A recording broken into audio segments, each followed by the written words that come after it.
To the End of the Rainbow by Ruskin Bond. Temples on mountain tops attract thousands of pilgrims, and there are mountains with tiny, it is called, tiny temples where few ever venture, and there are mountains where no one has erected temple.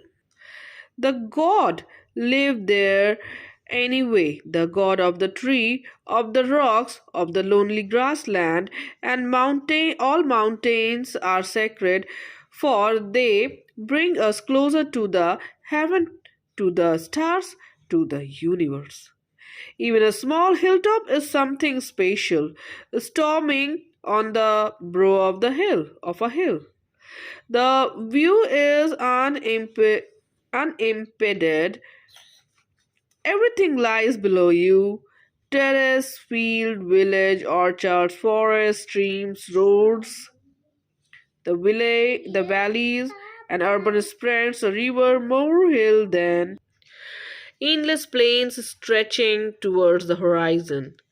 That's the view looking at the earth from Lander. Look to the north and you will see the everlasting snows, but there is space between you and the next mountain, which is unknown as the Nag Tibba, which is known, as Nag Tibba. There is a small Nag temple on its slope, but the Nag or cobra is more likely to be seen in the warm valley far below, where the little river, a tributary of the Yamuna, winds its way along the rocky ravines. The first time I went down to that stream, I was so fascinated by its pools and inlet and waterfalls and the fish in its water, and the bird and the small creatures inhabiting its bank, and I lost all count of time and found myself scrambling up the mountain in the growing darkness. I lost my way, I lost all sense of direction. Fortunately, a villager boy looking for a lost goat found me, a lost pilgrim of sort, and took me by the hand and led me up the invisible footpath until we reached the outskirts of Missouri. It is hard to judge the distance in the hills.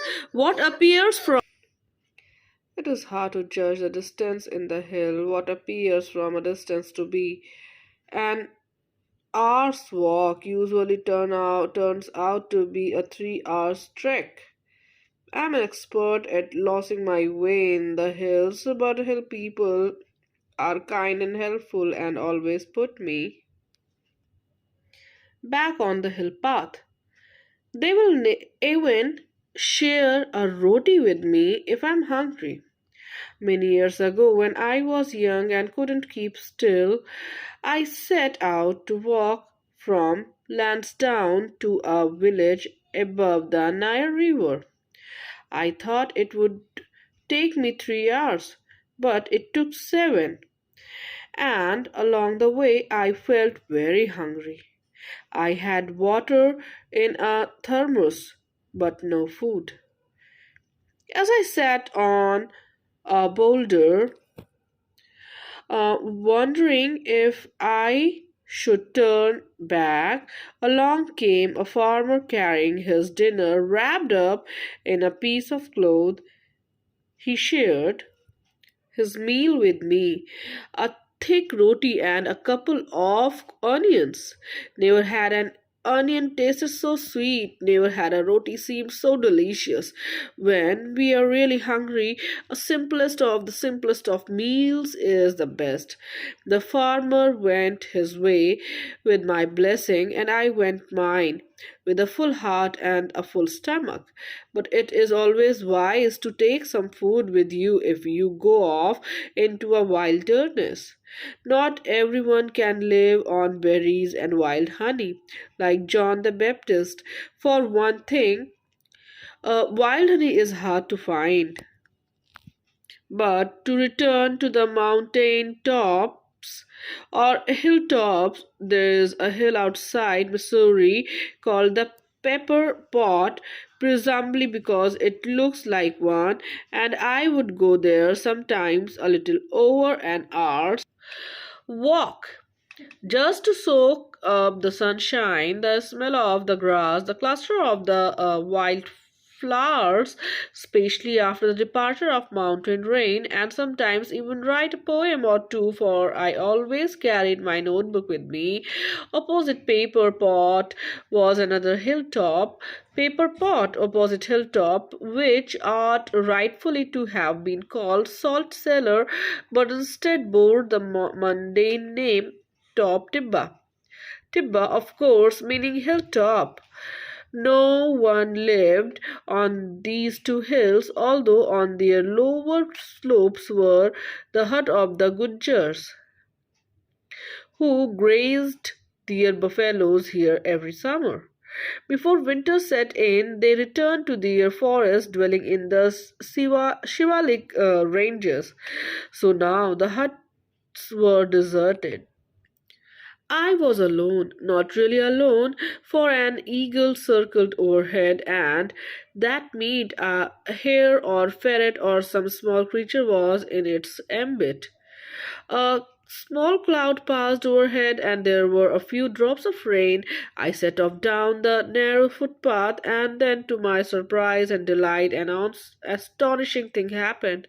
A brilliant rainbow appeared in the sky, forming the bridge between the two hilltops. Wow!